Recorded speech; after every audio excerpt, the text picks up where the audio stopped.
With most Chinese workers returning to work, China is now facing a real dilemma: sustaining growth or containing the outbreak. More details after the update. Officials are planning to postpone China's biggest political meeting of the year, despite efforts by the Chinese Communist Propaganda Department to sway public opinion on the coronavirus outbreak.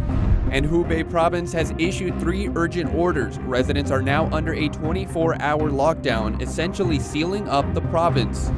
The Diamond Princess cruise ship in Japan has 99 more cases of the coronavirus, raising the total to 454, the highest number of infected outside of China.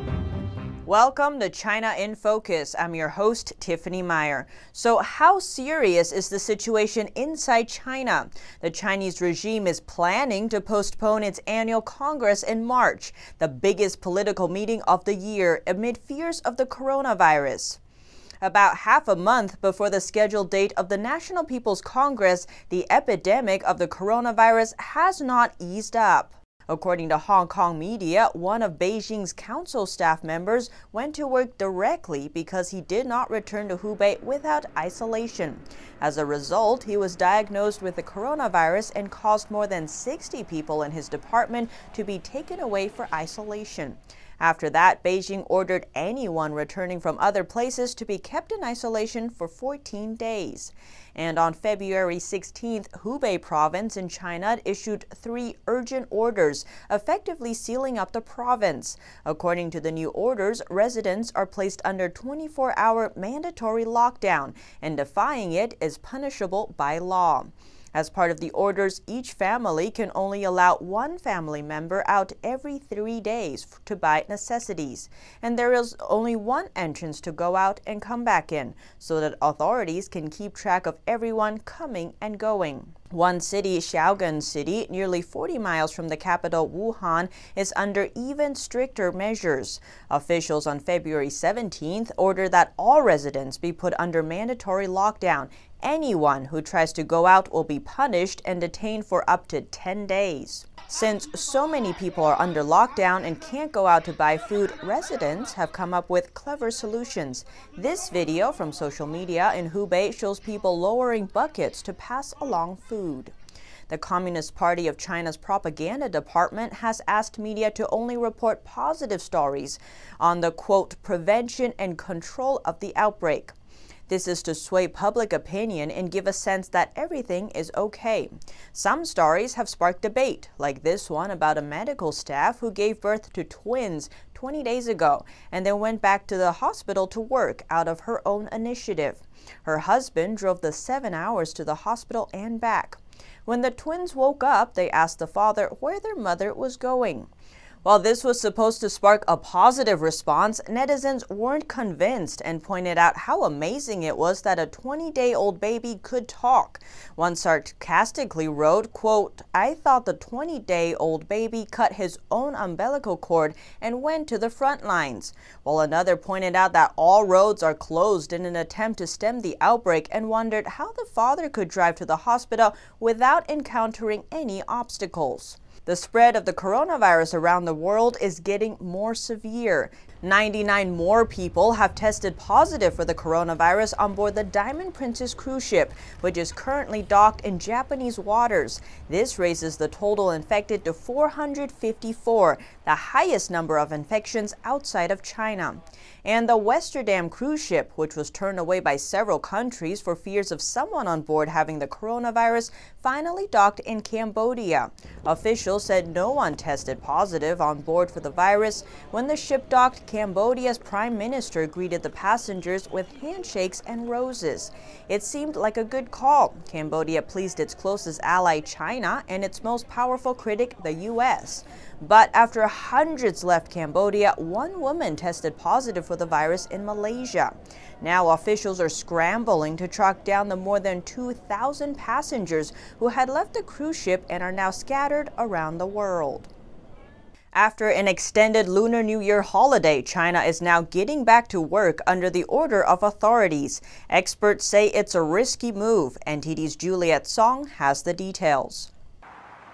China is facing a new dilemma. To sustain the economy, authorities ordered companies to resume operation. Today, most of Beijing's workforce returned to their jobs, but an expert says it's a risky move. In an interview with the Epoch Times Chinese edition, economist Wu Xiaolong says China needs to reduce public activities where people gather. He advised that activities can resume after the peak of the outbreak and when a vaccine is developed. Chinese officials estimate 160 million people will go back to work by Tuesday. Wu says with many cities under lockdown and public transportation shut down, product delivery has become a problem. But he explained that crowds of workers inside factories could lead to large-scale group infections. Chinese media have already reported several cases. Last weekend, after a staff member at Guangzhou was confirmed with the coronavirus infection, the entire company staff were put under quarantine. Likewise, another company in Chongqing confirmed 2 cases of the infection. One of the patients was asymptomatic and had close contacts with 131 people. The entire company was locked down and is now under quarantine. Many businesses in China have also suffered financially. Restaurant group Shibei brought in $8 million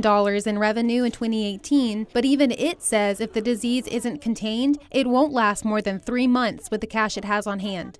Reporting by Juliet Song, NTD News, New York. A prominent Chinese legal scholar and rights activist has been arrested. He condemned the Chinese regime's leader for the way he's handled the coronavirus outbreak. A Chinese legal scholar has been arrested. In recent weeks, he had written multiple articles criticizing Beijing's handling of the coronavirus outbreak. On February 15th, police took him away. A fellow activist and friend Hua Zhi confirmed his arrest to the media. The scholar Su Ziyong had been on the run since December after attending a gathering focused on discussing human rights in China. According to Hua, 4 others who attended the gathering were previously arrested. Shu founded the New Citizens Movement in 2012, which called on government officials to disclose their wealth. He was sentenced in 2014 to 4 years in prison for his work with the group. 14 U.S. citizens with the coronavirus are in quarantine after being evacuated from a cruise ship docked in Japanese waters. They were flown to the U.S. today. They're among about 400 Americans who were quarantined for 2 weeks on the ship and are now home. 14 U.S. citizens aboard the Diamond Princess cruise are confirmed to have the virus. Monday morning, they were flown back home. After 13 days under quarantine off Japan over the coronavirus, U.S. officials sent 2 more flights operated by Kalitta Air to carry back a few hundred American passengers from the ship. Both flights touched down at Air Force bases, first one in California and the second one in Texas. The 14 with the virus were isolated separately from other passengers on the flight. Photographs show a portable biocontainment unit and health official wearing a protective suit. The State Department said they were allowed to take a flight back home because they did not have symptoms. After arriving in the U.S., all of the passengers will go through another 14 days of quarantine, meaning they will have been under quarantine for a total of nearly 4 weeks. 40 more Americans aboard the cruise have also been found to have the virus. They will be staying in hospitals in Japan. According to Japanese health officials, another 70 cases of the coronavirus were confirmed on the ship over the weekend, bringing the total to 355. This is by far the largest number of cases outside China. Those with the disease have been taken to a hospital in Japan. No one from the ship has died. The ship has been held in the port of Yokohama since February 3rd with 3,700 passengers and crew on board. Outside of mainland China, 5 deaths have been reported. 1 death was reported in Taiwan on February 16th, and another has been reported in France, the first coronavirus death in Europe. Japan's economy has shrunk as a result of its most recent sales tax hike and the ongoing global coronavirus outbreak. Japan's economy is taking a hit, having shrunk more than 6% in the last quarter, its biggest fall since 2014. The coronavirus outbreak is making it worse. Japan is the most affected country outside China, largely due to a cruise ship with more than 400 infected passengers docked in Yokohama. It is also the world's 3rd largest economy, and analysts predict it could contract again this quarter. They blame the country's long-delayed hike in sales tax, coupled with disruption from the virus. Japan delivered the tax hike in October, and unusually warm weather kept consumers from buying things for winter, like clothing. Tokyo hoped the economy would bounce back, since officials had already taken steps to cushion the blow from the tax. But the virus is disrupting supply chains for Japan's exporters like Honda and taking a big bite out of tourism. It could push the country into a recession, defined as 2 straight quarters of decline. Analysts also warn that if the virus is not contained by the Tokyo Olympics this summer, the lasting economic damage will be huge. Here at China in Focus, we bring you first-hand information from inside China. Don't forget to subscribe for the latest updates.